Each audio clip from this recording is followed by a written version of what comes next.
everybody. This is Mike with the One Stop Co-op Shop, and it is morphing time. I'm playing Power Rangers Heroes of the Grid. Renegade Games sent me a review copy a little while back with the Psycho Rangers expansion, so I'll be showing both core game and Psycho Rangers content. And I'll also have a separate review video going up tomorrow if you want to hear my thoughts on the game. And I thought this might be a good time to cover this one because the G.I. Joe Mission Critical game, also from Renegade, with mostly the same mechanics and systems, is coming out soon. So let's see how fun the combat is in this one and get into it. And if you like the content on the One Stop Co-op Shop, consider supporting us through Patreon. You get early access to our videos and exclusive videos every month, top 10 lists, me ranking games from different companies, all kinds of stuff. You can also check out our separate streaming channel with interviews and even more gaming content. We also have a weekly podcast with discussions and more reviews. And you can join the conversation on our Discord. So in Power Rangers, you control a team of Power Rangers, as you might figure. They technically have rules in the game for 2 to 6 players, but a 2-player changes up the rules quite a lot, whereas a 3-player keeps things mostly the same as 5 and 6 players. Just gives you some advantages to balance things out. So that's my preferred way to play solo with 3 characters for me. And how the game plays out is each turn begins with some enemies deploying to the 4 locations around the board. We've also got the command center in the middle, but enemies don't go to that in the regular game. And then the Rangers get a number of actions to deal with those enemies. In the 3-player game I'm playing, I'm going to have 3 actions each. And each Ranger, I'm using 3 Rangers from the Psycho Rangers expansion. Each Ranger has a special ability they can use, generally once per combat. And they also have a unique 10-card deck of special abilities that are, again, used in combat. Really, the game is all about the combat. Everything else just kind of gets you into combat or prepares you for combat. Now, the 3 actions you can take, first of all, you can move, which just moves you to any location you want. There's no adjacency or anything. And you can move back to the command center, which doesn't really help you with fighting generally because enemies won't be there, but it does let you fully heal for free and kind of get ready for battle. So sometimes you'll move there and then move somewhere else. You can also recharge at a location, which lets you heal a few cards from your discard pile back into your deck. And I'm saying heal because once all the cards are taken from your deck, you have no cards left to draw. You're defeated, you get sent back to the command center, you lose one of the little energy tokens here, and if you ever get defeated when there are no energy tokens left, in this case with 3 players I have 4 energy tokens, so if we get defeated 5 times, you lose the game. The final action is to start a battle with minions or monsters or bosses in your location, and only one Power Ranger has to spend the action to start it, but anybody else there gets to participate in the combat for free. Now, like I said, combat is, in many ways, the entire game, so I'm not going to go into all of the rules now. I'll just kind of explain them as we actually play. But the basic idea is that you're going to deal out enemy cards into a row. And if you're fighting against a monster, you have 2 monsters per game, basically mini-bosses or the final boss. They'll have cards as well in the second row. And the Rangers and the enemies take turns taking actions. The Rangers can play 1 card from any of their hands. There's no set turns. You can kind of do things however you want. And then the enemies will resolve a card, exhausting it, and you just go back and forth like that until you get 1 final turn after the enemies have gone. Most of your cards are attacks, trying to deal damage to enemies. Once their health is reached, they get flipped over, which also means that when they would exhaust to take an action, they don't do anything. They waste their turn. And you're trying to kill the minions to keep them from overrunning the board because you also lose if all the locations get panicked, usually by being filled up with enemies. You also try to kill the monsters, the mini-bosses, because that will level you up and stop them from panicking locations. And you're really just trying to survive until the boss comes out, and if you beat the boss, you win the game. And speaking of bosses, although the monsters I'm fighting against are from the base game, my boss is going to be the Psycho Rangers. This expansion lets you fight against 5 sort of mini-bosses all at once. I'll probably get destroyed if I even survive that long, but it should be fun to watch. And those are enough of the basics for now. I'll explain combat in more detail when we actually get into it. But let's get going with the playthrough. So each round begins with a deployment phase of enemies. You take the top card of the deck. You're going to do this 5 times. It tells you who's being deployed. In this case, I'm getting 2 putty patrollers, one of the 2 foot soldier types I chose to play with in the game. And the top of the deck shows where they're going. So 2 putty patrollers in Angel Grove Park. And I'm going to go ahead and do that 4 more times off camera. In the first deal, you're usually not going to get a monster, a mini-boss, or anything else. It's just going to be foot soldiers. And holy crud, I got some bad luck. There are cards that only spawn a single foot soldier, but every single card I drew spawned 2 or 3, and 3 of the 5 cards spawned 3 people. So we have a tough set of battles ahead of us right out of the gate. Now, a very important concept in the game is a location being filled and getting panicked. Having a monster or a boss in a location automatically panics it. But a location also gets panicked if the number of figures there equals the limit of the figures. Now, it's 5 for both of these, and you can't see it, but these 2 are both 6. So luckily here, none of the locations are panicked. This one has 5 people, so it's only 1 away. If a location gets panicked, first of all, you lose the game if all 4 are ever panicked at the same time, even before you take your turn. But the other nasty thing is once a location is panicked, you can't get rid of the panic just by defeating one enemy there. You have to literally clean the entire place out. So I definitely want to get as many of these places under control as I can. So now I gotta decide what I want to do. I could split up my Rangers, go 1, 2, 3. They each have 3 actions, and then they could fight where they are and do something else. But I think I can ignore the park. That has a capacity of 6, and there's only 2 guys there. I want to try to fight in all 3 of these places, but certainly here being the most important. So what I'm thinking is maybe I move all 3 Rangers in here and try to destroy this really crowded place with them together. That'll use up 1 action for each of them, and then one of them can start the fight. And then with the 2 characters that have 2 actions left, they can split up, each try to go there, and try to hopefully deal with the enemies that are left. So yeah, let's try that out. So we'll have Ashley Hammond, the Yellow Space Ranger, Carlos Vallerte, the Black Space Ranger, and TJ Johnson, the Blue Space Ranger. I'll freely admit that I watched a little bit of the original Power Rangers and nothing else. I often watch Power Rangers and kind of fumed that they were stealing everything from Voltron. So I'm not a Power Rangers aficionado. I definitely never watched Space Power Rangers, and I know nothing about them. Is that even a show? Maybe it's only a comic book? I don't know. But either way, the whole crew is in here ready to take on these enemies. We've got 3 of the basic putties and 2 quantums. Those are the new foot soldier type that come in the Psycho Rangers expansion. And I'm going to have Ashley, the Yellow Space Ranger, start the battle with their second action, which makes her the lead ranger. This won't matter too often, but some special abilities will specifically target the lead ranger. And with 2 different enemy types, I get to choose because you can only fight 4 basic foot soldiers at a time, so one of these guys is not going to be eligible for defeat. I think I'll go for the 3 basic putties and 1 of the quantums. Now, whenever you start a battle, you get 2 free energy tokens onto kind of the shared supply here. And energy is the resource that's going to be used to pay for certain combat cards to use special abilities. Additionally, each individual Power Ranger can hold on to 1 energy themselves, and you start with 1. So we've got these 3 extra energy. We can freely share that with each other, put it in the central supply.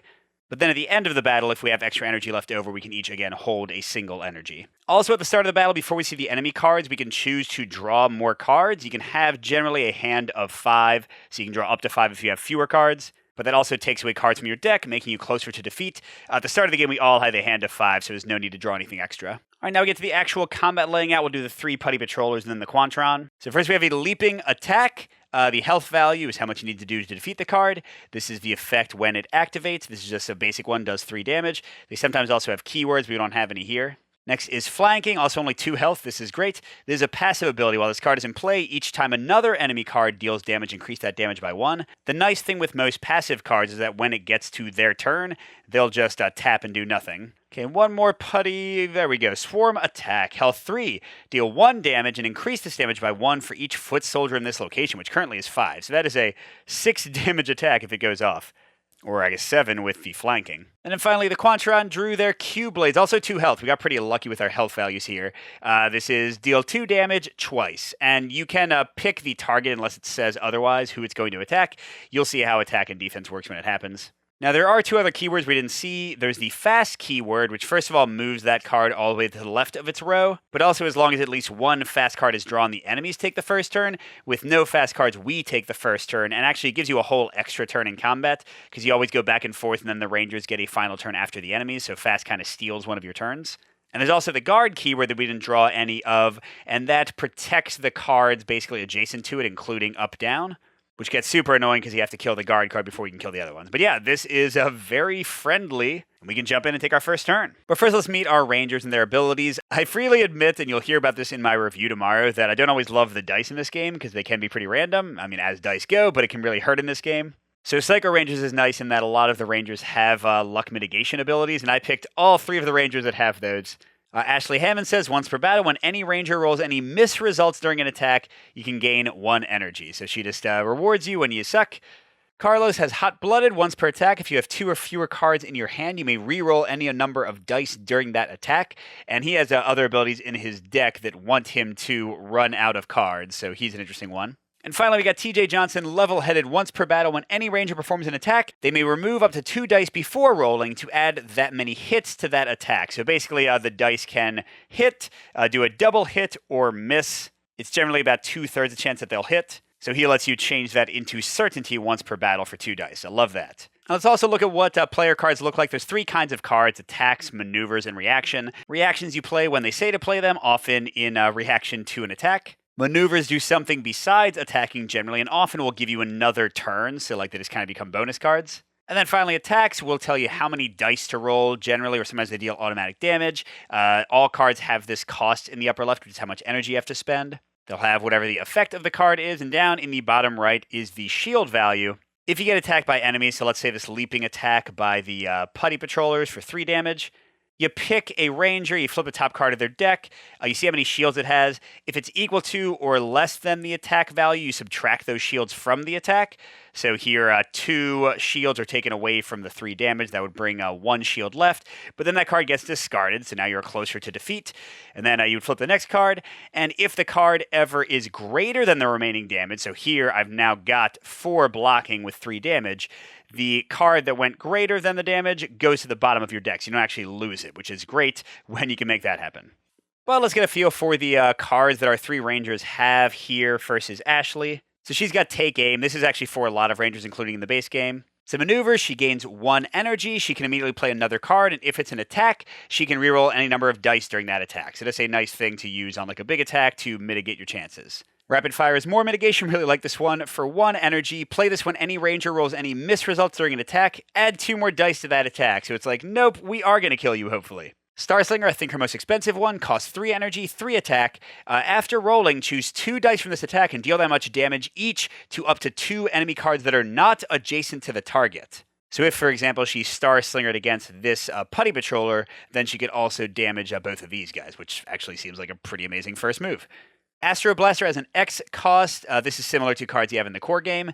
It's a reaction. Play this card to allow any Ranger to ignore the guard keyword when choosing a target for an attack, which won't matter here. And then additionally add 1 automatic hit to that attack for each energy spent to play this card, max 3. So that's a little booster to somebody else's attack. And finally, Trick Shot, 0 energy cost, 2 dice. If you roll any blank results during this attack, deal 1 damage to an enemy card that is not adjacent to this target. So she just loves playing around with weird damage going in weird directions. Okay, next we have Carlos, the Black Space Ranger. He was the one who likes to have fewer cards in his hand to get a bonus. Covering Strike, 0 cost, 2 attack. Before you perform this attack, any Ranger may choose 1 card from their hand and place it on top of their deck. Why would you want to do that? Generally, if you know you're about to get attacked, you can put like the exact right shield on top to block that damage, hopefully keep the card on the bottom of your deck. Meteor Smash, 2 attack, also 0. Before rolling, you may discard 1 card from your hand. Remember, he likes to get cards out of his hand to either gain 1 energy or add 1 die to this attack. Not bad, not amazing. Here's one of the big ones that interacts with his hand size. 1 cost for Moonfang Piercer. 5 dice, but it says before rolling, remove 1 die from this attack for each card remaining in your hand. So he wants to make that his final move if he can. Then he's got 2 Rising Moons. It's a maneuver. Draw 1 card, choose any number of cards from your hand and place them on top of your deck. So he can like empty out his entire hand, but without losing the cards, they just go back to his deck so he's not making himself close to death. And then any Ranger may immediately play 1 card. So, I mean, literally, first action of the turn, he could play Rising Moon, put every other card back on top of his deck except Moonfang Piercer and smash somebody for 5. Although that sounds like a boss fight maneuver and not something else. And we got a second Rising Moon to start. There we go. Finally, we got TJ Johnson, the Blue Space Ranger, the one who can turn dice into automatic hits. Buster Rifle, reveal the top card of your deck. This attack deals an amount of damage equal to the number of shields on that card. So it's especially good if he knows what's on top of his deck, which he will from Strategic Defense. We'll get to that. Astro Blaster, you already saw. Each of the Rangers has one of these. Precision Tactics, a Ranger of your choice may immediately play 1 card. If that card is an attack, they may remove any number of dice before rolling to add that much hits to that attack. So it's kind of like just another version of his regular ability. And he's got 2 Strategic Defense. Play this card at the start of a battle, gain 1 energy. Each Ranger may look at the top 2 cards of their deck and put them back in any order, which again is setting you up for good defense, but also sets him up for a good Buster Rifle attack. All right, I'm not going to show you their hand every time. I just want you to get a feel for what options they have available, and you've seen most of the cards for each of the characters. But let's get to the actual battle. I'm going to have TJ play a Strategic Defense right at the start. That'll get us 1 more energy, so we have 3 in our general reserve, and then 1 for each character, so 6 total. And then we can each look at the top 2 cards of our deck and put them back. Let's do that. And so TJ, remember, wants to have a big attack. Okay, so he's going to put the 3 defense card on top. That way his Buster Rifle in his hand will do 3 damage automatically, which is ridiculous for 0 cost. Carlos has another Moonfang Piercer and his Lunar Lance. This is his most expensive one. 3 does 4 attack, and he can discard 2 cards from his hand instead of paying for this, so it could be free if he doesn't mind discarding. That's got the better defense, so in case we get hit, let's put that on top. Then Ashley's got, we already saw rapid fire, precise shot. It's 1 die plus an automatic hit, and you can ignore the guard keyword when choosing who to target. These are both 2 defense. I guess I'd rather draw precise shot next.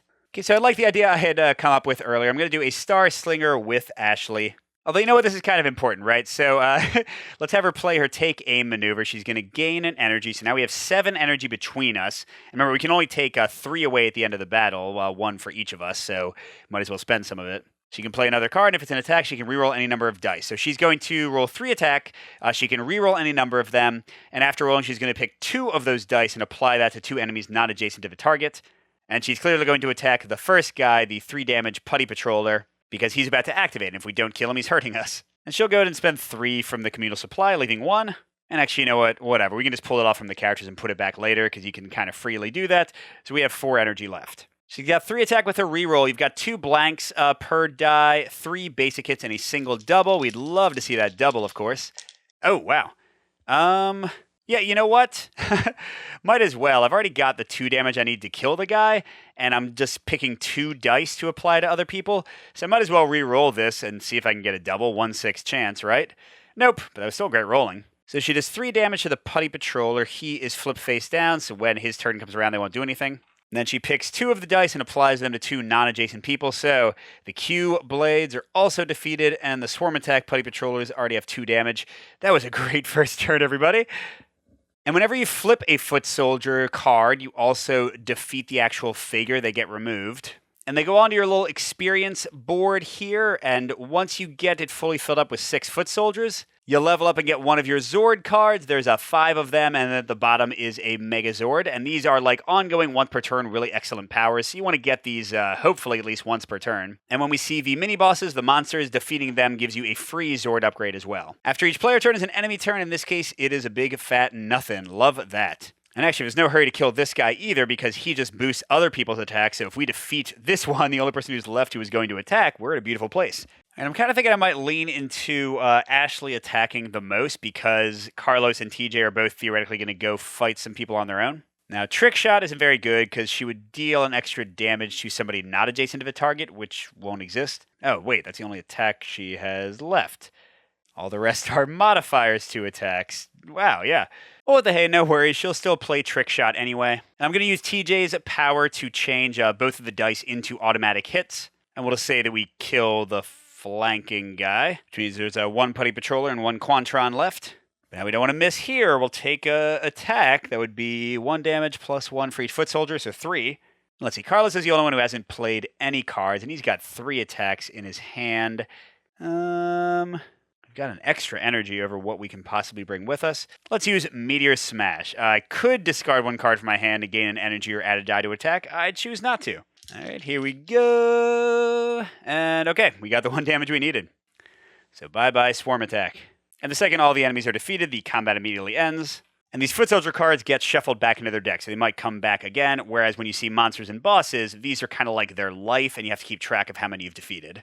All right, so there's a single Quantron left here. And for my Rangers, TJ and Carlos, as planned, have 2 actions left so they can run somewhere and attack. Ashley only has 1. I could spend that for her to recover. You get 6 shields worth of cards from your discard pile when you recover. Oh, and sorry, I should have said, each of them can get 1 energy, and the 4th energy that we had extra just goes away. But instead of recovering, Ashley could also fight this last Quantron right where she is. Although fighting a single person can be a little bit of a crapshoot, because the number of enemy turns, in effect, also determines your turns. Like if there's only a single enemy card, you get a turn, they get a turn, you get a turn. It's only 2-player turns. And if their single card just happens to be fast, where they go first, you get a single turn to defeat them, and they get to wallop you first. See, I think it makes a lot more sense for Ashley to either recover to be better ready for next turn, or to follow one of our dudes into their location where she can help with the battle. By the way, both of these are equivalent with 3 Quantrons, so let's just send TJ and Carlos into each one. And you know what? Forget being healing and thoughtful.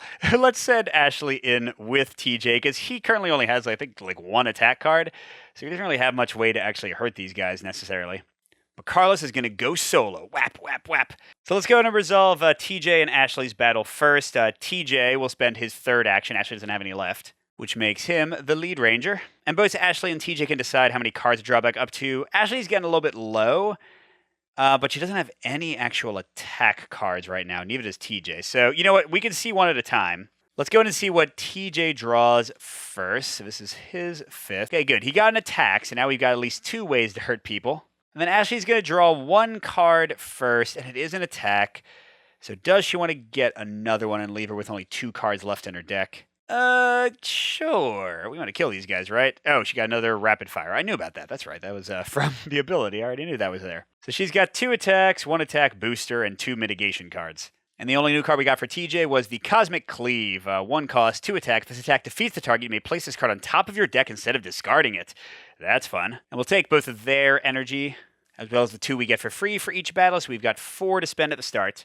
And just to mention, it's not going to come into play right now because we don't have any actions left, but if you have extra actions, you can flip them at any time to get 2 extra energy per action if, like, you're in a really pitched battle and you need to get a big attack off. All right, now we do 3 Quantron cards. Okay, this one is a guard card, so it is going to prevent us from attacking other things. It's got X life and a passive ability. So it drains 1 energy when it resolves. It doesn't do nothing as a passive card. Its health value is equal to the number of foot soldiers in this location. So it's a 3 right now. But if I can find a way to get past the guard, like with some of my attack boosts, then I could lower that quite a bit. Oh, and there's another one. Weird. Okay, and good. We didn't get any fast cards. Priority target. Deal 3 damage to the lead ranger. That's TJ in this battle. So really, this isn't that bad. These are just going to drain some energy from us, which is a minor annoyance. Really, the big thing is, if possible, we want to try to use an ability to ignore guard to kill that priority target first, because taking away 1 of the foot soldiers will make both of these have 2 health, and then if we kill 1 of them, the other one will have only 1 health, make it super easy to clean this whole place up. And what the hey, let's go ahead and use TJ's Strategic Defense again. Gets us a 5th energy, since they'll probably be draining some. And we can look at our top 2 cards. I guess I'll put the Precision Tactics on. No, I'd rather draw the Buster Rifle soon. Either way, I'm not going to do 3 damage with my Buster Rifle. That's a sad thing. Because those are both 2 shields. And then, okay, we'll put Trick Shot above Precise Shot. All right, so here's what I'm going to do for the first turn. I'm going to have Ashley play an Astro Blaster as TJ plays his Cosmic Cleave. So she's letting any ranger ignore the guard keyword when choosing a target, and for each energy spent, we get +1 damage. So we're going to spend 1 energy on that, 1 on Cosmic Cleave. So that lets us ignore guard and get +1 damage, and then he's attacking for 2, and we'll just use TJ's ability and say 2 automatic hits, yes please. So that's 3 automatic damage to this guy, ignoring guard, and because he defeated the enemy, this goes on top of his deck and does not bring him closer to defeat. Beautiful. So bye-bye Quantron 1, which puts us only 1 Quantron away from leveling up and getting our first sword. Okay, now they resolve. Remember, they each have 2 health left now, and they do drain 1 of our energy. All right, well, if TJ go again, I think he's going to use his Buster Rifle. We know there's a 2 on top of the deck, so he reveals the top, and oh my gosh, wait, oh, that's right, I put this on my deck, and it has a 3, I didn't even realize that. This Buster Rifle Cosmic Cleave combo is great, because Cosmic Cleave went to the top of my deck when I killed somebody, and then I've got a 3 shield ready to use Buster Rifle. So I'm doing 3 automatic damage, and yeah, clearly targeting the guy who's about to go. And that defeats a second Quantron, which first of all leaves only 1 foot soldier left for the Phalanx formation, so it only has 1 health. Going to be easy to kill, and we've got 2 turns to do it. But even more fun, we have unlocked our first Zord, so all these foot soldiers go back to their supplies. We raise our power level up, and we get Mega V2, the Black Space Ranger's little spaceship there. Exhaust this card at any time. Any ranger may discard up to 2 cards from their hand, then choose twice that many cards from their discard pile and place them on top of their deck in any order. And I definitely want to use this turn because they all unexhaust at the end of the turn. But we can wait and see how TJ's fight goes before we decide. All right, the Quantrons don't actually have anything left to do, but they are a timer for our actions. We're going to get an action, that card will go, and we'll get a second action to deal a single damage. And yikes, literally the only card that actually attacks by itself left is Precise Shot. I can ignore the guard keyword. It's going to do 1 automatic damage and roll a die. And it costs nothing. We already have the maximum number of energy that we can take back with us after the fight. So we'll just call it a wash, not even roll the dice, and defeated. And yeah, like I said, with 2 energy, both TJ and Ashley will leave the battle with their 1 max. Oh, well, that went super well. Hopefully the enemies will be just as accommodating with Carlos by himself and not play awesome cards.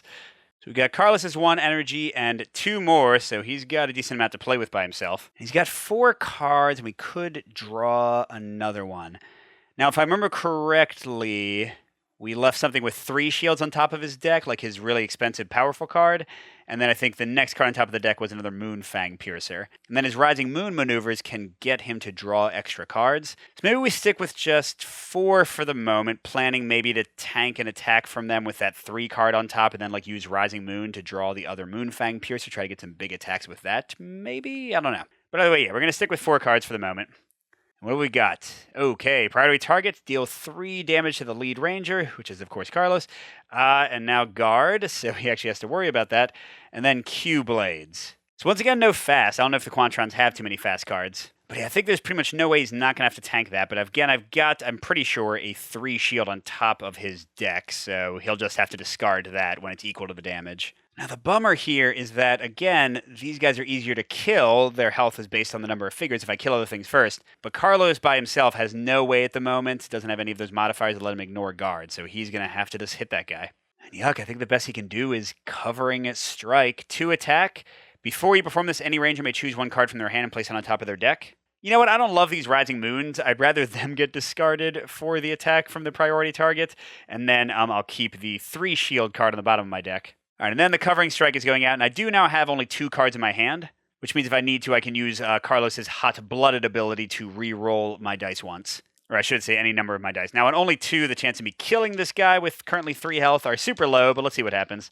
Okay, so we will definitely... Well, will I reuse my ability? Again, I'm probably not going to kill him anyway. And I might want to save it for, like, the Moonfang Piercer when I'm rolling 4 or 5 dice. Yeah, I'll just let the 1 damage be there. I wish I had Ashley to give me a free energy for that. There you go, friend. Okay, now they deal 3 damage to me.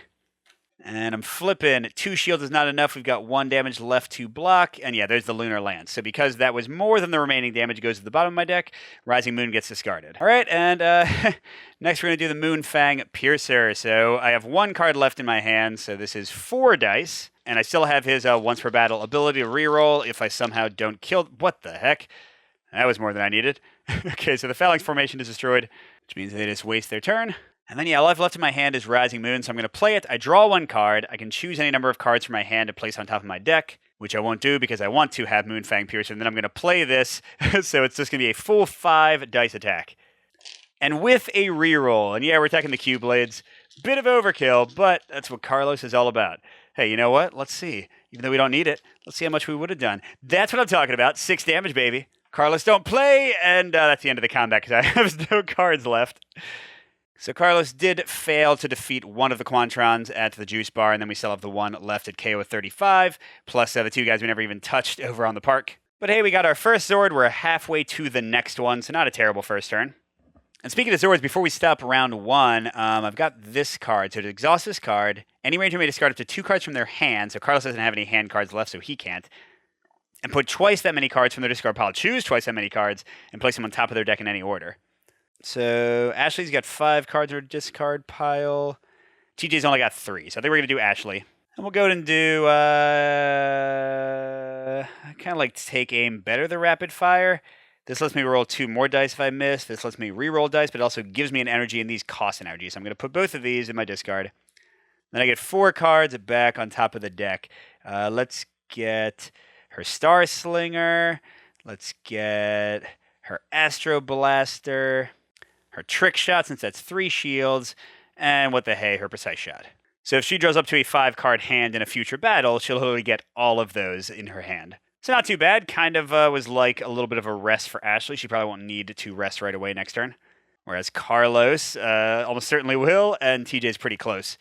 Oh, and can't forget, Carlos had 1,000,000 energy he didn't need, so he gets 1 back into his supply. All right, here we go in round 2. Let's do our 5 cards of deployment.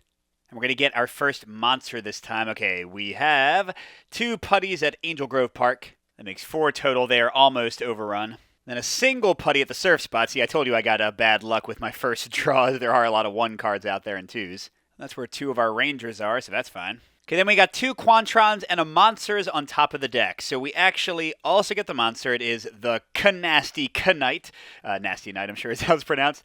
And they both go to KO 35. Now, even though this location is not full yet, the second a monster is on a location, it gets panicked. But an important rule that will not stop more minions from spawning here. It just means another monster or a boss can't spawn here. But if we got 2 more putties or Quantrons, they could get in here. All right, 2 more. We've got a single Quantron at the surf spot. And love that. I mean, we can just do like a quick attack action before we leave there. And last is 2 Quantrons at Angel Grove Park. Oh no. So I thought I was totally fine leaving the park for a turn, but now it is full, it is panicked, and this is really bad. I have to kill all 6 of those guys, and over the course of multiple battles, to actually make that place not be panicked. Whereas here I just have to kill the Nasty Knight, then all the foot soldiers run away. But yeah, if I don't deal with those 2 places, and then the Juice Bar and the Surf Spot also get panicked, I am done. And next round, a new monster will come out, and they'll only go to one of the non-panic spots and panic it immediately. So yeah, I kind of need to at least deal with one of these 2. The Nasty Knight being my slight preference because he gives me an immediate Zord upgrade. Alright, so as we get into our actual actions, let's see how all our Rangers are doing. So Blue has 3 cards in his discard pile, so he's hurt but not useless. Black has, oh my gosh, 6 cards in his discard pile, so he might need to use 2 actions to go to the command center and then head back out. And Ashley has only 3, so like Blue, she's probably okay. They can use a recharge action to get some cards back if they need to, and everybody's got a single energy. And we can't forget we have Mega V2, which will let somebody discard 2 cards and get 4 cards back from their discard pile on top of their deck. And we're 3 foot soldiers away from getting our second Zord. Alright, so just kind of planning out my actions. I'm thinking maybe blue or yellow does an attack at the surf spot, clears those guys out. And then one of them goes to KO 3-5.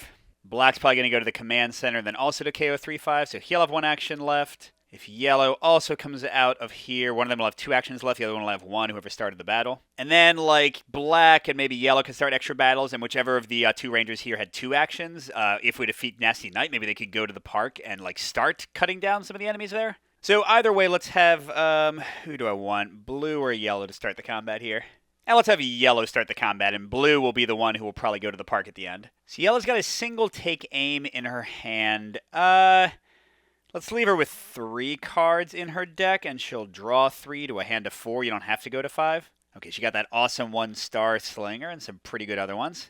And blue, let's do the same. So we'll do, okay, he got an attack, and he got another attack. I like that. 4 cards, 3 in the deck, so some defense. Let's see how it goes. And it's a single Putty Patroller and a single Quantron. I guess we'll do the Quantron first. Okay, it's a Q-Blade with only 2 health. That's great.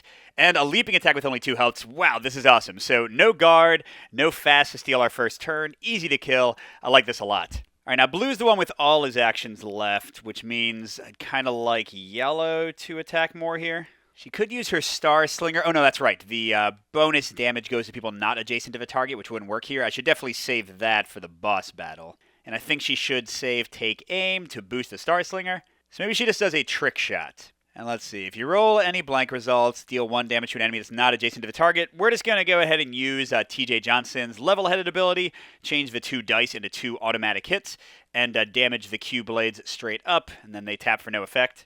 And now since I want to save those, let's have TJ defeat the second guy. Let's see. I got a couple options. Cosmic Cleave. It's 2 dice, and if I get lucky with my rolling, if this attack defeats the target, you may place this card on top of your deck instead of discarding it. So that would be awesome. I wish Ashley had her Rapid Fire to make sure that if he misses, she can boost him. Now what I could do is Precision Tactics. A ranger of your choice may play 1 card. If it's an attack, they can remove any number of dice to add that much damage. So I could turn Cosmic Cleave into an automatic 2 damage, and then keep it on top of my deck. Yeah, I mean, it's 2 cards instead of 1, but I do like that. So that's 1 energy, which is going to leave us with 3, so they'll both just get their 1 back. We have more than we need. And he kills him with the Cosmic Cleave, and it's going back on top of his deck. That's both of them defeated, which leaves us a single foot soldier away from leveling up again. So that should happen during the Nasty Knight fight, I imagine. And then if we defeat the Nasty Knight, we get another Zord. So that'll be 3 Zords unlocked. Once you get all 5 regular Zords, the 6th power level is the Mega Zord, which is, of course, super powerful, so we want that. All right, now let's do the easy stuff. 1 action for Blue to move over. He's got 2 left. 1 action for Ashley to move over. She's got 1 left. And 2 actions for Carlos to go chill in the command center and then come over to fully heal himself. And I'll go to have Carlos, our most fresh ranger, spend his 3rd action to actually start the battle here. So I mentioned before that monsters work a little bit differently for their cards. Whenever you fight a monster, they get their own row above of 4 cards, no matter how hurt they are. Anytime you defeat a monster card, it goes in their discard pile, and it stays there. It doesn't get shuffled back in.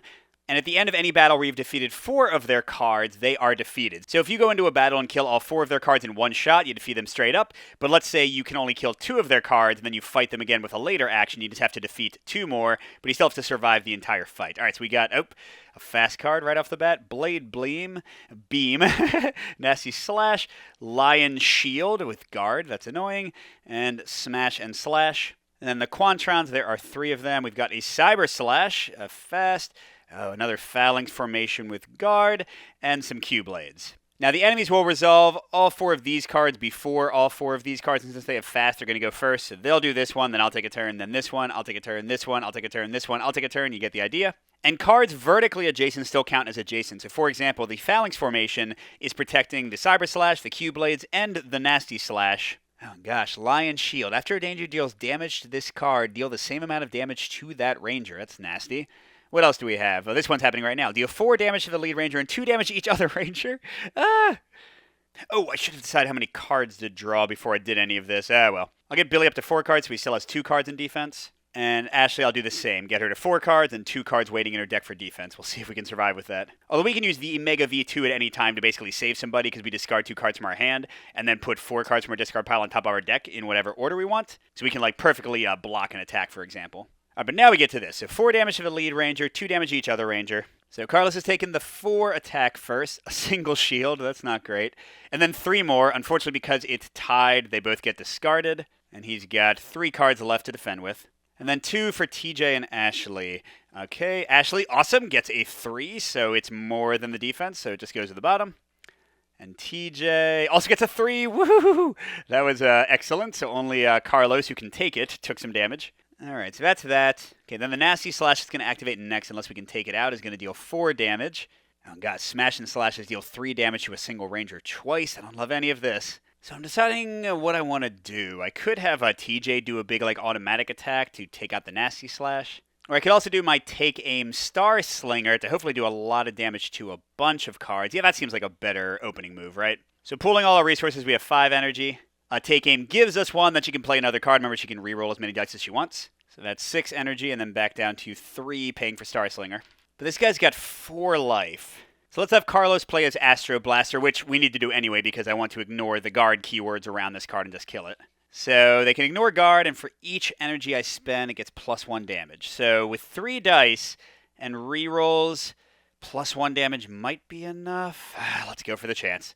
So she needs to get 3 hits total. Let's get a double side. Come on, just give me that big damage. Yes! Ooh, and this is great. Let's go ahead and use Ashley's ability right now.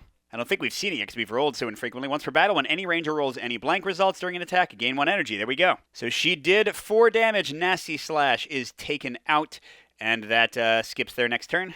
Now, Lion Shield gives us kind of a turn of breathing room because it's not... Oh, that's right. Wait, I forgot. This is way better than I thought. After rolling, choose 2 dice from this attack and deal that much damage each to up to 2 enemy cards that are not adjacent. 3 damage! So, I think I gotta do Smash and Slash, make that one easier for us to kill. And then I guess let's just take out the Cyber Slash entirely and buy us a turn since that's exactly 3. Which also kills one of the Quantrons. That's gonna weaken Phalanx Formation. It's only 2 health now. But the bigger thing is, boom, we got 6. We're getting another Zord.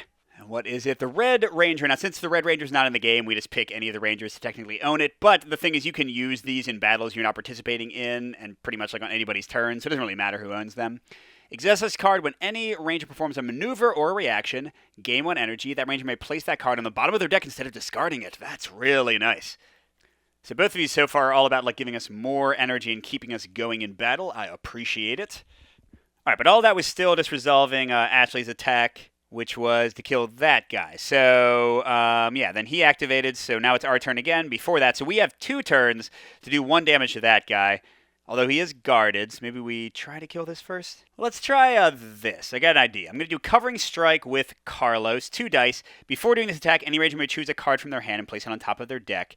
And then I'm going to have Ashley Astro Blast for 0, just to ignore guard, because I want to go and destroy that with this. And the card I'm going to put on top of the deck is Cosmic Cleave with 3 shields, because that's going to guarantee a 3 damage, 0 cost attack with Buster Rifle in a second.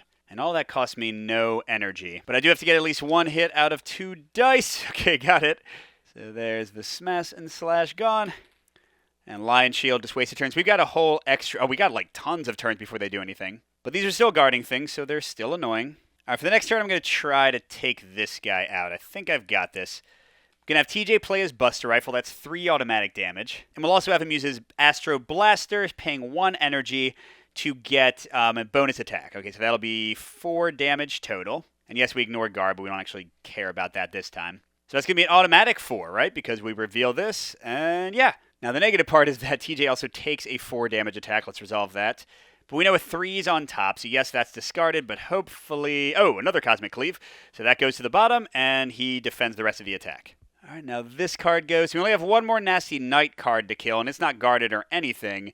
Killing these guys is just a bonus because they do help us level up more, and we, of course, ignore them activating. But all of the foot soldiers are going to run away at the end of the battle anyway, so we don't really need to kill them. That's our main target. I'm thinking maybe Carlos does a bunch of big attacks. So you can do like Meteor Smash, discard the Covering Strike, and then follow up with Moonfang Piercer and definitely destroy the thing. Well, I should say hopefully. Well, you know, we got sort of some time. Let's go ahead and have Covering Strike go first. So it's a 2 attack. I can have somebody else put a card on top of their deck. I'm not going to choose to do so. And TJ hasn't used his ability yet, right, for 2 automatic damage. We're going to do that on the Phalanx formation. They are gone. Okay, and then this guy goes.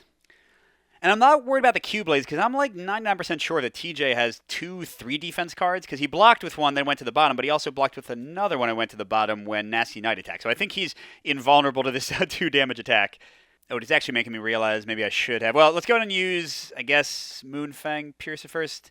Or should I just use Meteor Smash and then Moonfang Piercer second? I mean, Carlos also has a free reroll, so... Yeah, you know, let's see if we can save a card. I'm going to use Moonfang Piercer first, even though it gets -1 for the card left in his hand, so he'll have 4 dice. That does use up another energy. So 4 dice on the Blade Beam, but he has a reroll as many dice as he wants. Come on, big... Ooh, okay, I like the double. Don't like that, but now if these all hit, we kill him. Oh, that was really close. 4 damage. Oh, you know what? I'll take it, because now we can finish it off pretty easily. Okay, so the Quantrons go, nothing happens. And now Ashley has Precise Shot. That's an automatic damage, or Meteor Smash rolls too. Yeah, sure, let's use Precise Shot from Ashley. We don't even need to roll for it. We definitely defeat it. So the Nasty Knight will be totally dead, but we still have to finish the combat, which means the Q-Blades attack. We're going to have TJ take both those 2 damage attacks. What? 3 defense? What? 3 defense? And then we would have 1 more turn, but I don't think I care. Because again, this guy's going to run away. So the only reason I would want to kill him is to get 1 more point towards leveling up, whatever. All right, so we defeated the Nasty Knight, but blew basically all of our resources in doing so, and we still have a fully kitted out place. But yeah, this guy runs away. He's gone. We get a free Zord, and no more panic. Yay. All right, let's see what we got. Mega V5. Okay, this is the Pink Ranger. Exhausts this card when any ranger suffers damage. Reduce that damage by 2. That ranger may then choose 1 card from their hand and place it on top of their deck. That's a great one for TJ with his precision attack things. All right, so what do we do now? Ashley's got 1 action left. TJ's got 2. Carlos is done. Ashley is super messed up. I think she should probably just go to the command center and prep for next turn. Oh, by the way, I'm giving the 1 energy that was left after the combat to TJ since he might actually need it. And then as planned, TJ's going to go to the park and see if he can at least do some damage. Ooh, but I just realized there is a major problem. Mega V2 lets a ranger discard up to 2 cards and then add up to twice that many to the top of their deck. But TJ's only got 1 card left in his hand. And I can't, like, start the battle and draw a second card then discard them both because all the cards go to the top of my deck, so I won't actually have any cards to fight with. So as much as it's not so great, I'm going to use Mega V2 to discard Precision Tactics, and then I get to add 2 cards to the top of my deck, which only has 2 cards in it. This is a death sentence. All right, I'm going to try to abuse these Buster Rifles and my Cosmic Cleave. And don't forget, I know that there are 2, 3 shield cards on top of my deck. So I'm going to put both Buster Rifles on top, and then I'm going to draw like a 2-card hand or maybe a 3-card hand. And, yeah, we'll just try to try something. Although, wait, I've got the Mega V1 that makes like a maneuver go to the bottom of my deck if I play it. So I could get the Precision Tactics, but I really don't need that. I guess I'll just waste that one. So yeah, 2 Buster Rifles on top. And now we're starting the combat. We're just going to draw both of them. And 1 more card. I got 3 defense. Ooh, it's an Astro Axe. Yeah, whatever. Let's see what happens. All right, so let's see. We've got 2 Quantrons and 2 Putties. I feel like the Putties have actually been harder than the Quantrons, so I'm going to have the Quantrons go first and the 2 Putty cards, although if they're fast, we might be in trouble right off the bat. All right, come on, give me some luck, give me some luck. Okay, or we can get a fast card immediately. Awesome. Okay, and then, oh, geez, another 3 damage attack. Oh, so I should have put the putty ones first. Okay, those are both really easy, so these are the ones that worry me. Although, wait, 3 damage, I'm definitely going to get defeated. Now, getting defeated is not the end of the world. It sends you back to the command center and you heal for free, and you just lose one of your tokens, so you can actually have that happen 4 times per game in a 3-player game, which maybe makes me think I should have sent, like, Ashley in with him just to tank some more damage, but we'll be fine. Alright, so they are fast. Right away, Cyber Slash. Deal 3 damage unless a ranger discards 1 card from the hand to prevent it. I've only got a single 3 shield card, which means if I tank that, I will lose the 3 shield card and be defeated. So let's use our new card, Mega V5. Exhaust this card when any ranger suffers damage. Reduce the damage by 2, so now I'm only taking 1 damage. And that ranger may then choose 1 card from their hand to place on top of their deck. I don't need to. I know this is already enough. Yes, we do survive. That card stays in their deck. But every single one of these other ones will defeat us. But we can take some of them with us, because we got a Buster Rifle first. We're going to play that. Ooh, reveal the top card of our deck. It's a 3. You're dead. Okay, and they miss us. And then, hey, I'm going to do a Buster Rifle on this guy. What's top? Oh, it's a 3. You're dead. Ooh, and actually, I guess if I use my Astro Axe to kill the last guy, I can avoid being defeated. Although the question is, do I want to let them defeat me? It is kind of like it saves you an entire action because you don't have to move back to the command center, and TJ is super messed up. He's got a single card left in his deck. So actually, yeah, you know what I think?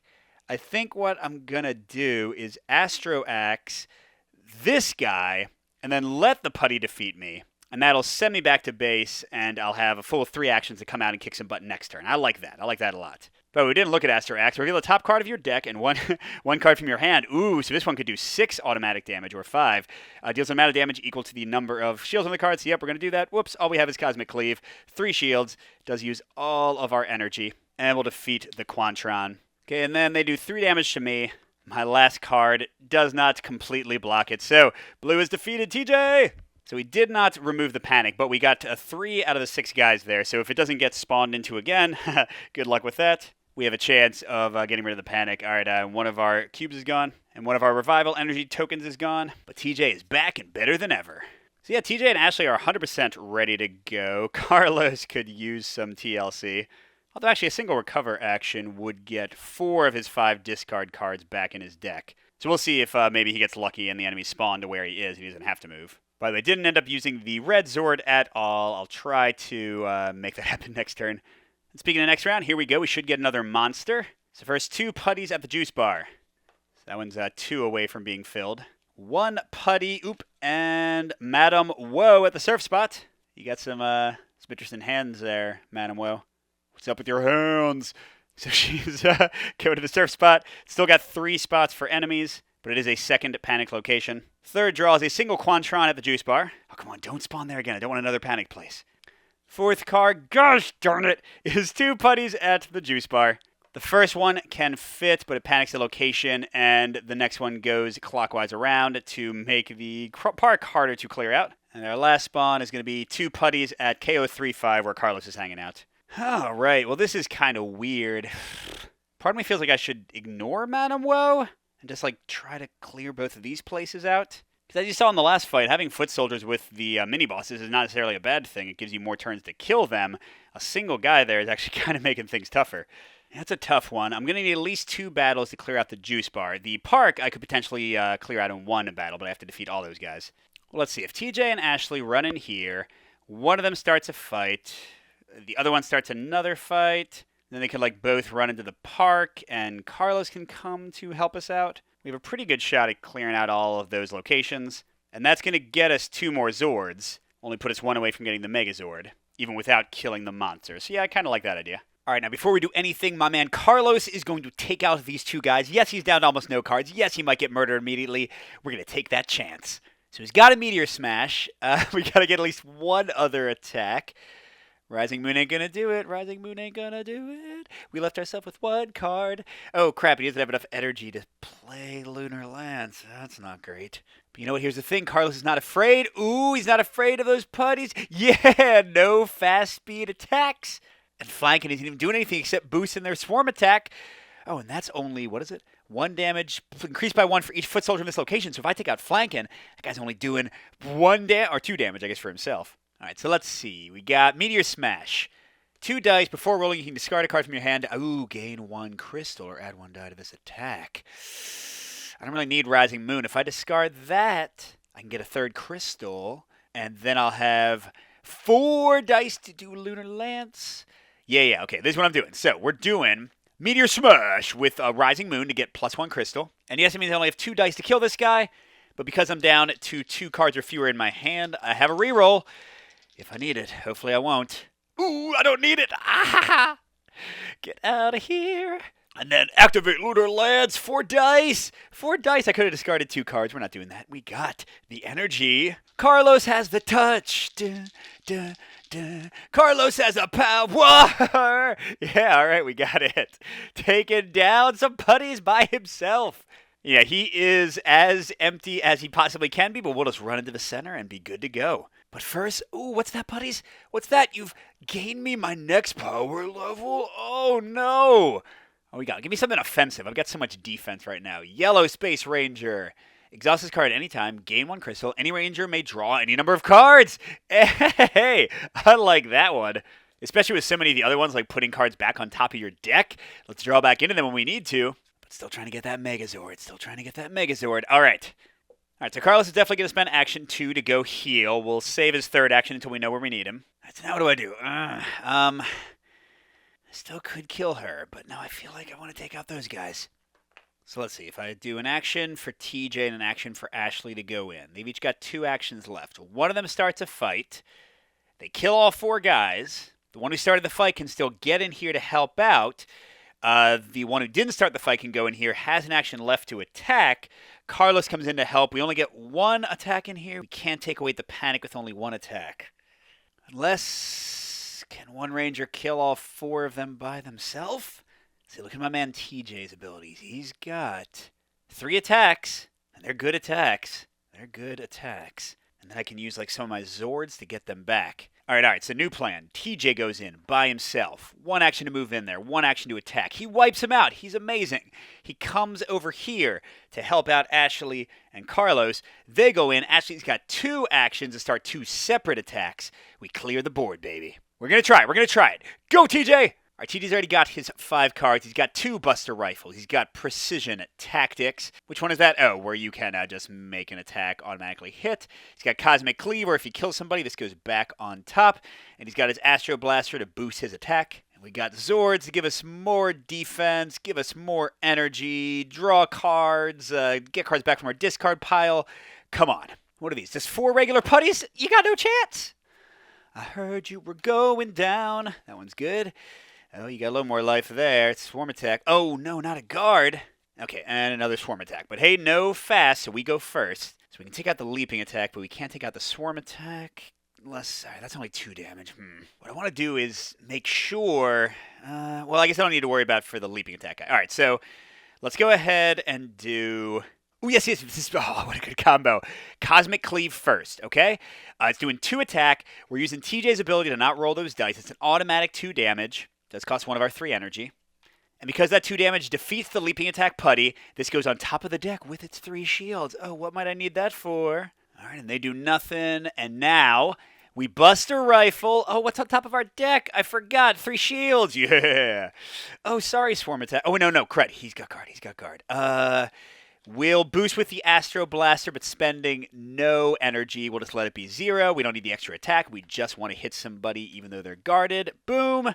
All right, and they do nothing to us. Okay, cannon fodder.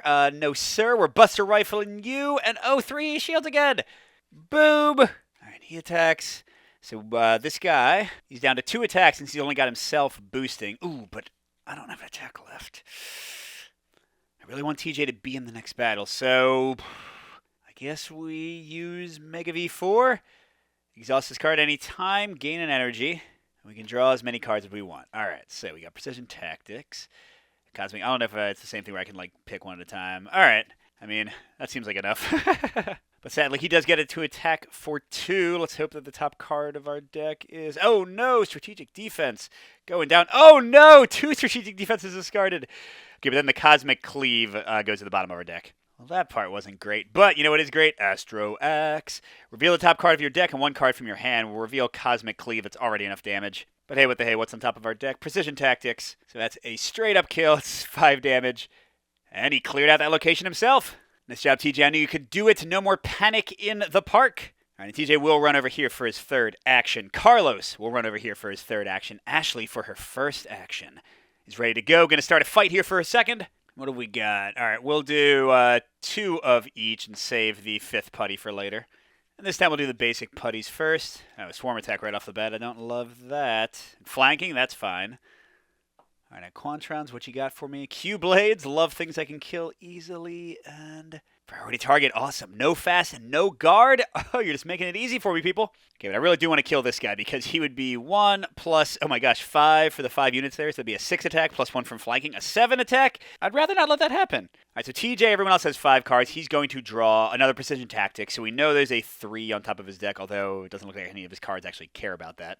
Carlos has his Lunar Lance back. He's got his Moonfang Piercer. His Covering Strike to let somebody else put something on top of their deck. Astro Blaster to boost an attack. And Rising Moon to put cards on top of the deck. And what's Ashley got? Ooh, 2 Rapid Fires to boost a Missed Attack, a Precise Shot, a Take Aim. Oh, God, she's only got 1 attack. Ha! Yeah, that part's not great. So we've got 4 energy because TJ didn't have any after the last fight, but Carlos and Ashley got it from resting. So yeah, I guess I can do any attack and then use the Astro Blaster to boost it enough to kill somebody. So let's start out with the Cosmic Cleave. It's 2 dice, and if I kill the guy, they die. Let's go ahead and have Carlos use his Astro Blaster. I guess we'll boost it by 1 and see if we're lucky. You know what? I should just use TJ's ability, right? And make this 3 dice or 3 damage automatically.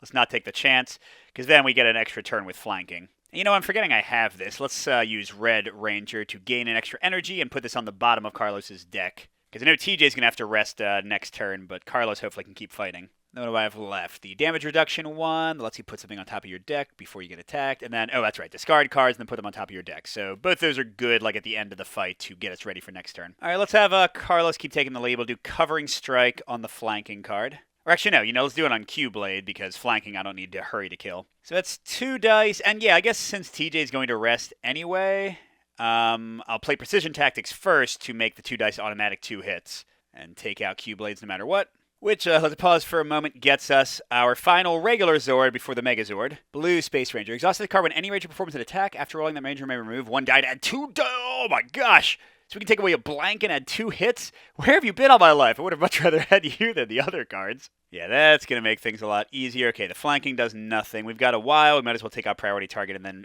circle back around to that one. Let's see. Do I want to use Lunar Lance with all my energy? It seems a little bit wasteful. Maybe instead I use Rising Moon to put Lunar Lance back on top of my deck and then play Moonfang Piercer for the full 5 with a possible reroll from his Hot-Blooded ability. Sounds better to me.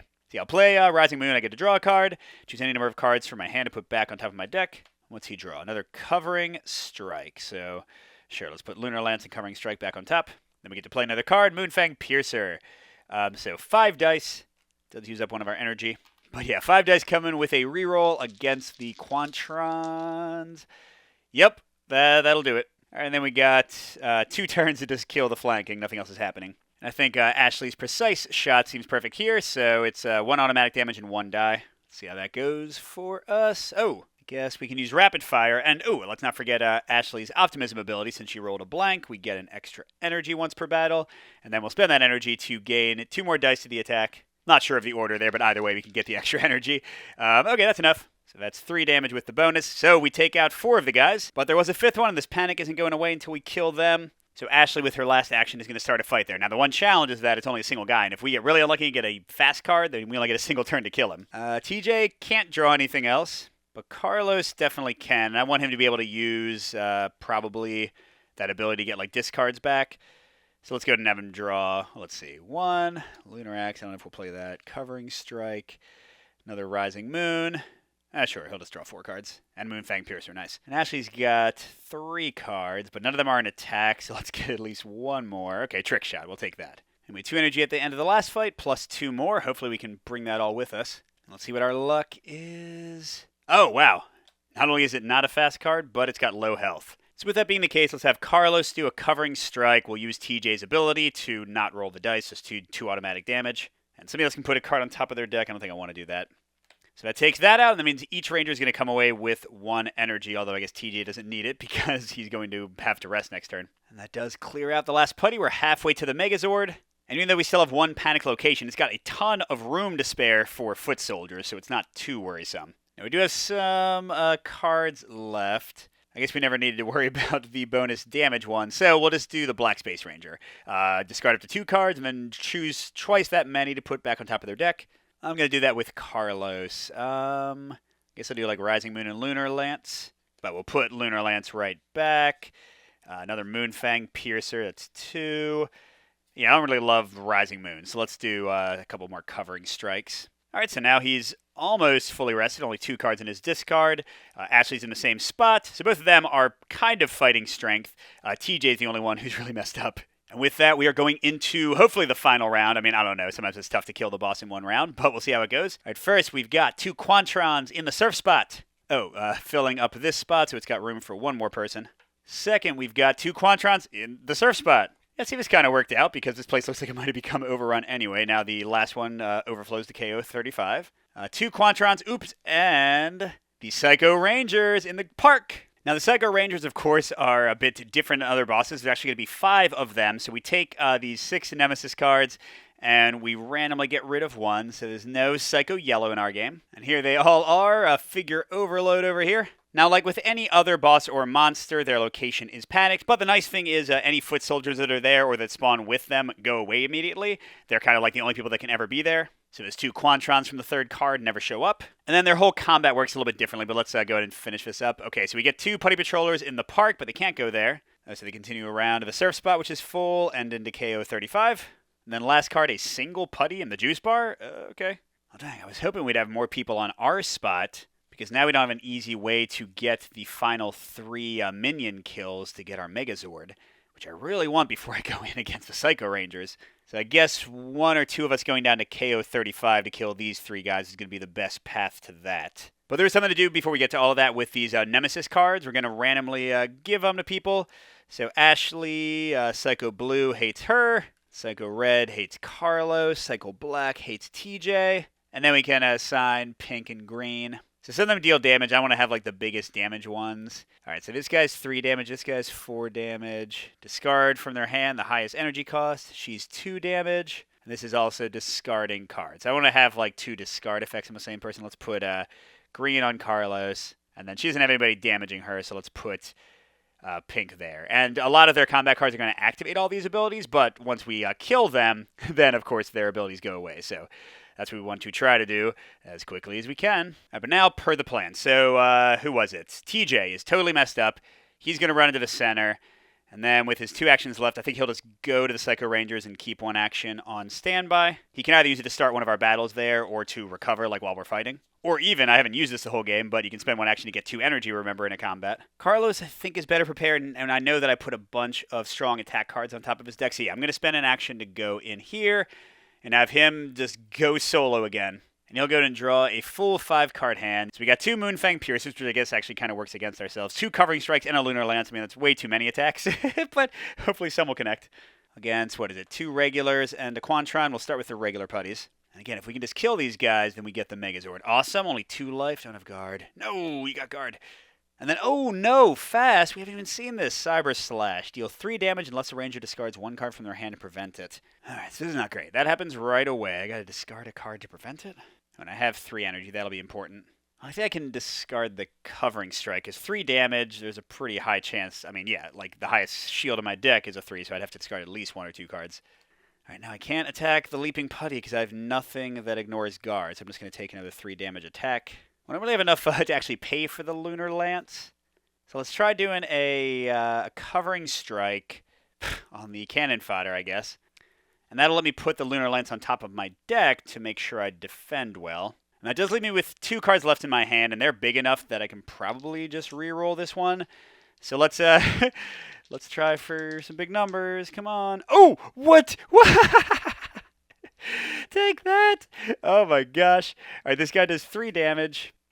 And I can either tank it and have this card go into my discard pile, or I could use the Pink Space Ranger to block it. Yeah, I mean, I know I might need it for the Psycho Ranger later, but hopefully the Megazord will help with some of that. I think this one is the defensive one. So that means that it's now only a 1 damage attack, which means that is not wasted. Just goes to the bottom of my deck. All right, now we'll spend 1 energy for a Moonfang Piercer. It is 4 dice, because I have 1 card left in my hand, but I have a reroll. And this will be against the 2 health guy, because I'll have the 5 dice attack for the next one. That's enough. So still have the reroll. It's way more than enough. What am I talking about? Okay, this guy does nothing. And my last Moonfang Piercer, 5 dice. And with a reroll, we're not worried. There we go. So that does kill all 3 minions. And that gets us the Megazord. Mega Voyager. When you summon this card, and at the start of each action phase, place 5 energy tokens on this card. Each time a ranger suffers damage, you may remove 1 energy token from this card to reduce the damage by 3. Like it. So yeah, okay. I was right in my memory. This was a highly defensive card, so not having pink, not such a big deal. All right, and Carlos is going to spend his last action to come into the park, and Ashley's going to jump in. So we've got 2 actions with Ashley and 1 action with TJ.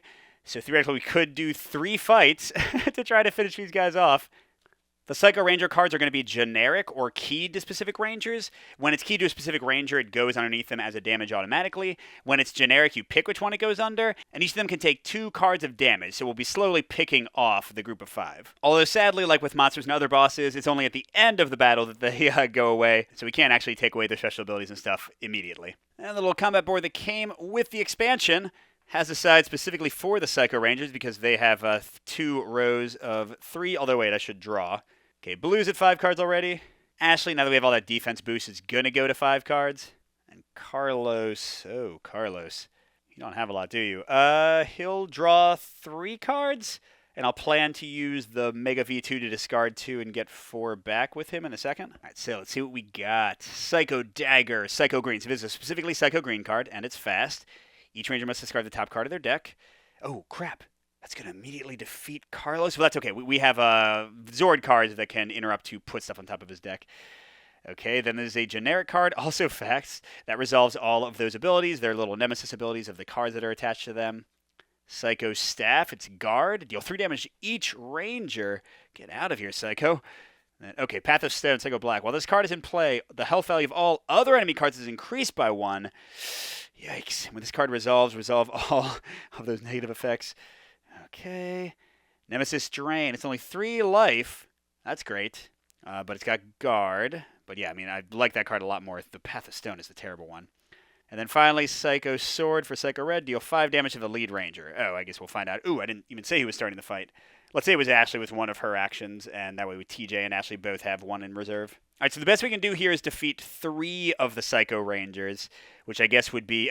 2 of Psycho Black's cards are out, so if we manage to somehow kill all these cards, which seems like a high order, we could kill Psycho Black, and then we could put the generic on Psycho Red and the generic on Psycho Green. So theoretically, Green, Black, and Red could be defeated this battle. That seems tough. All right, so yeah, Psycho Dagger is about to go, but before that happens, I'm going to use, at any time, exhaust Mega V2, since Carlos will literally be defeated. I'm going to have him discard, Meteor Smash and Astro Blaster. Then he gets 4 cards on top of his deck, and they're going to make me discard 1. So what do I not care too much about? Covering Strike.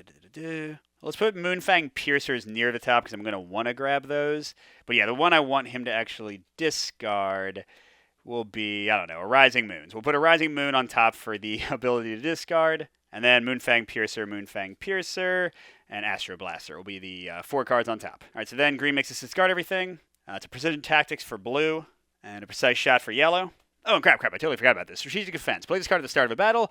Gain 1 energy. Each ranger may look at the top 2 cards of your deck and put them back in any order. Well, kind of already missed the chance for that, so we'll just take the 1 energy, which puts us at 6 total. All right, but now it's our turn, and I'd like to kill this. We never have to deal with that, although I'd also like to kill that. You know what, first let's get Carlos to somewhere useful. We'll go ahead and have Mega V4, exhaust this card, gain an energy, and we can draw any number of cards.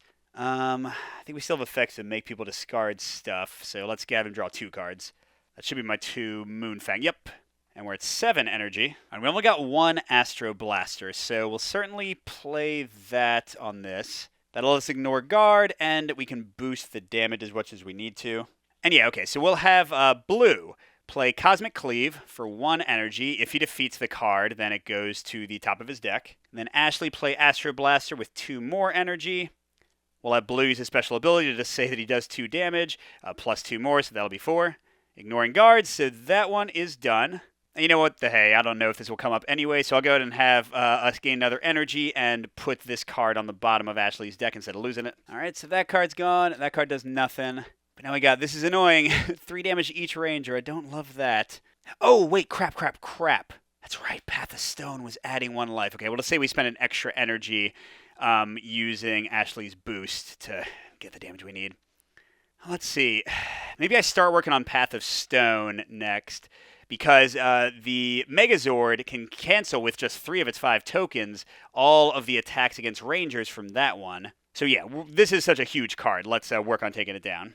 Although actually, I don't think it'll be much work if I plan this correctly. Yeah, because I put a 3 shield card on top of TJ's deck.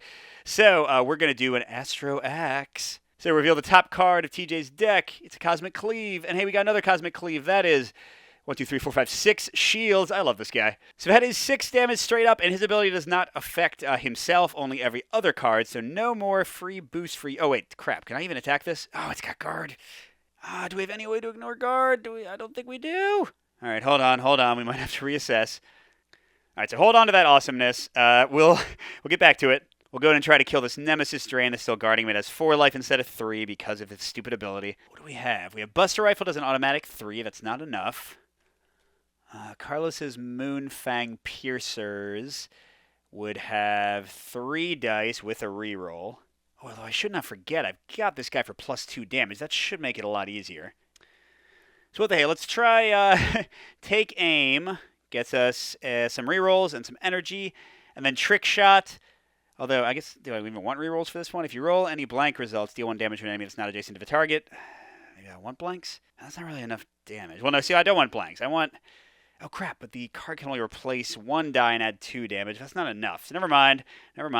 Let's actually do a Moonfang Piercer. He's got 2 cards left in his hand, so it's only 3 dice, but he does get to use his reroll if he needs to on it. And then Ashley's got Rapid Fire. We've got the Mega V3. We're shooting this guard guy who's got 4 life with the boost. Okay, so that's... Yes, there we go. We'll change the blank into 2 more hits. That's 4. And we defeat the thing that was guarding Path of Stone. Now we each take 3 attack, but no the heck we do not. We're using 3 of the 5 energy on Mega Voyager. And now, Deja Vu, let's use all of our energy to play Astro Axe. 6 damage. We know what's happening. Path of Stone is gone.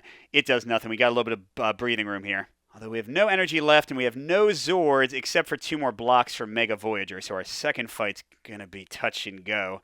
Ooh, Take Aim can get us an energy. I really want that for the Moonfang Piercer. And Carlos didn't use his reroll yet, so that'll be great. All right, so let's start out with some free cards. Buster Rifle, it's going to get us, it's still 3, right? Yeah, 3 automatic damage. That'll go on the Psycho Swipe, or Psycho Sword, whatever it is. Oh, crap, we still got a guard guy up there? All right, I guess we're attacking that. Deal 5 damage to the lead ranger. We can tank that. All right, then they go. Okay, second one, Meteor Smash. This is from Carlos. He can discard a card from his hand to gain 1 energy or add 1 die. He doesn't want to because he's got the Moonfang Piercer. So we got to kill this, but... oh, Ashley's got Rapid Fire, but she can't afford to play it. And crud, did TJ? Yeah, TJ already used his ability to automatically hit, so... we might have to use his reroll on this if he doesn't roll well. Come on, Carlos. You can do it! Carlos has been nonstop all game. Okay, so we defeat that. But now Ashley takes a 5 dice attack, or 5 damage. We'll spend 1 for the Megazord to make it 2. I don't think you can do that multiple times per attack, so I think she does still have to take a 2 dice attack, or 2 damage. All right, so... Oh, nice! Trick Shot on top, goes to the bottom. Perfect block. We've only got a single turn left, so it is all about... I mean, this is all we got. Oh, crud. I just realized that Ashley was the one who was supposed to attack with Trick Shot, because she could have used Take Aim. Well, here, we'll just redo the attack to make it fair in case I roll terribly. Because, yeah, I needed the 1 energy from Take Aim for the thing. So Carlos has... Oh, that means he has Meteor Smash back, so Moonfang Piercer isn't going to do as much damage. Okay, whatever.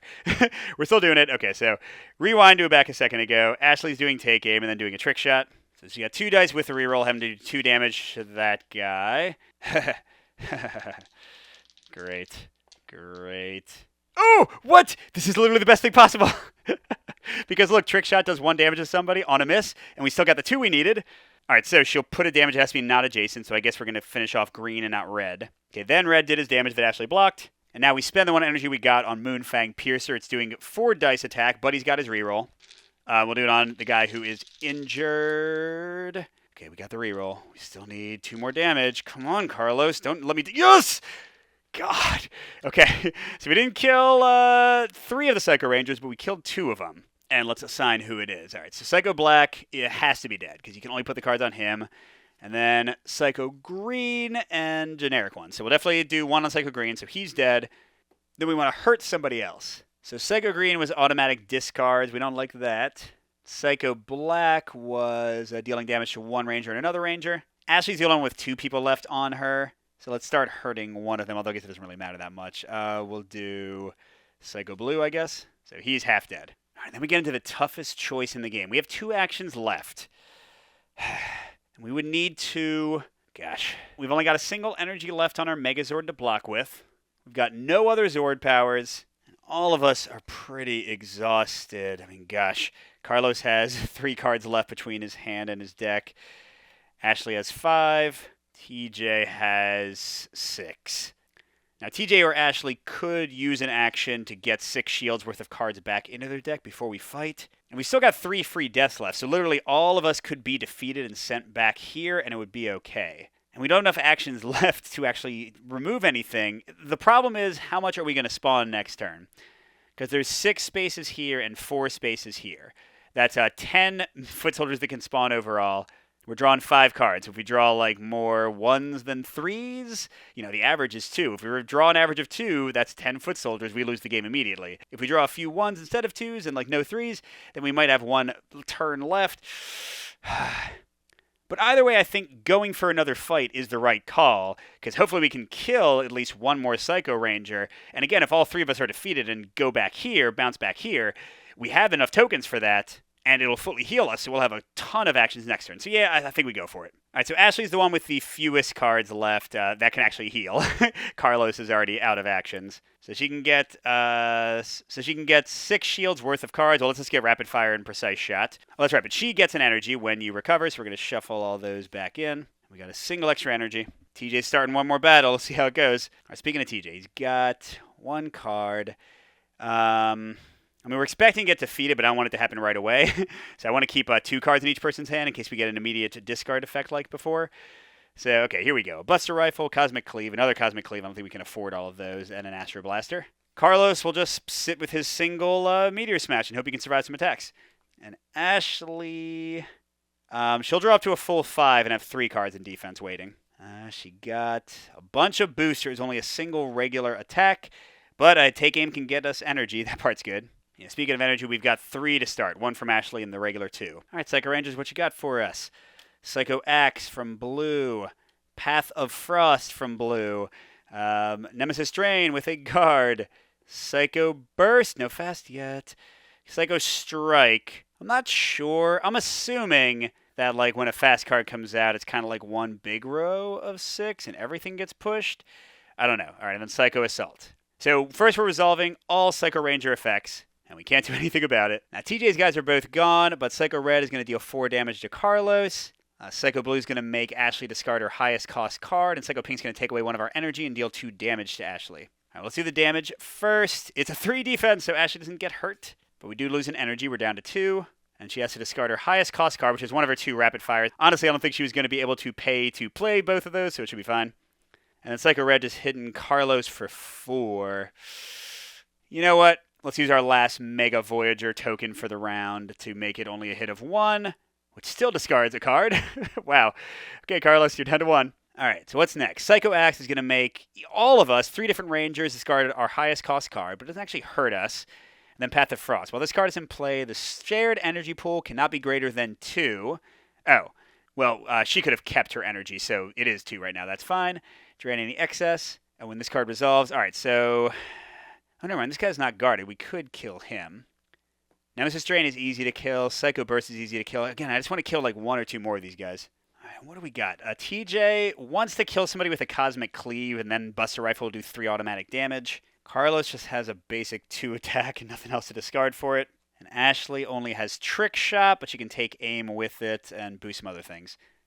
Yeah, so really, TJ is the one going to do the most damage. Maybe I just go for like the easiest cards because I really don't think I'm going to survive very long. So let's have Ashley go. She'll use Take Aim to get us an energy, and then she'll play Trick Shot. She can reroll. She's doing 2 dice. She'll attack that. Should I boost this? Yeah, sure. We're going to use Blue's Astro Blaster to make it 3 dice. Oh, no, sorry, not 3 dice. Oh, 2 damage. We can just make it automatically hit, right? But I still want to play Take Aim to get the energy. Oh, but we couldn't have an extra energy there because she's the one who had it. So never mind. We're just going down to 1 energy. But we do automatically kill this one. Okay, so that's definitely 1 Psycho Ranger down. All right, then Psycho Axe. We each have to discard our highest cost card. It's going to be 1 Cosmic Cleave from TJ. Carlos's only card. He's out of cards, but not dead yet. And Ashley's Rapid Fire. Woof. Okay. All right, we're going to try to kill another 3 card at least. Although, yeah, 'cause I don't know if that's possible. I wanted to do Cosmic Cleave to get it to the top of the deck and then a Buster Rifle. All right, well, whatever. So we'll have TJ do a Cosmic Cleave on this 3 card. So it's just 2 dice, but if he somehow kills the guy, this will go on top of his deck. That'd be awesome. Don't have any rerolls, don't have any mitigation. Yeah. We actually did pretty well. 2 damage. That is not enough, but it's not nothing. All right, this is resolving all the special effects. We lose our energy, but we don't have it, so 1 Ranger has to choose to discard a card. Ooh, can we do these in whatever order I want? Because I'll have Ashley discard the card for not having the energy. Then she takes 2 damage and loses a card. She has 1 left. And then Psycho Blue tries to make me discard my highest cost card, but I don't have one, so I don't think anything else happens. Psycho Red hits Carlos for 4. And yeah, Carlos is the first one defeated. But that's okay. Because TJ's doing his Buster Rifle for his Cosmic Cleave. 3 damage. We'll just... I wish I'd hit one of the bigger ones now, but we'll just take this one out.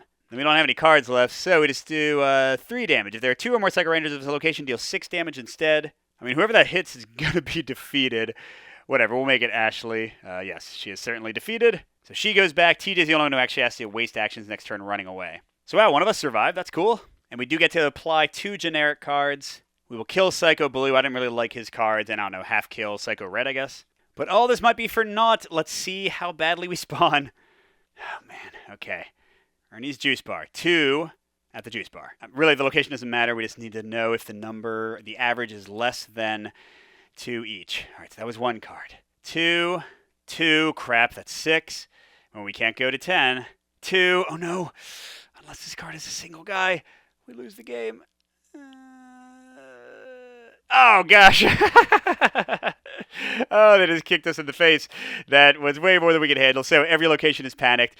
We had 1.5 Psycho Rangers left. We could not finish them off. Not good enough in the 2 combats we got.